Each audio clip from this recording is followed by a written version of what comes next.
हाँ guys, happy Holi. और आज अभी जो हम आए थे शूटिंग करने के लिए, ठीक है दोस्तों। लेकिन हमारे जो ग्रुप का बंदे सब जो थे ना, वो सब होली खेलने के लिए चले गए। इसके कारण आज वीडियो नहीं बन पाया, जिसके कारण आज होली था और सभी बंदा चल गया होली खेलने के लिए, तो इसलिए हम वीडियो नहीं बना पाए दोस्तों।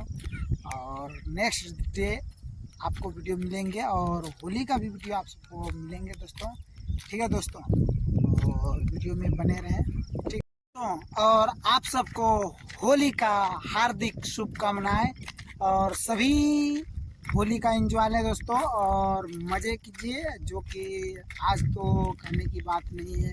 आज इतना इंटरेस्टिंग होंगे, जितने भी युवक होंगे तो आज सब होली में बहुत मज़ा करते होंगे, ठीक है दोस्तों।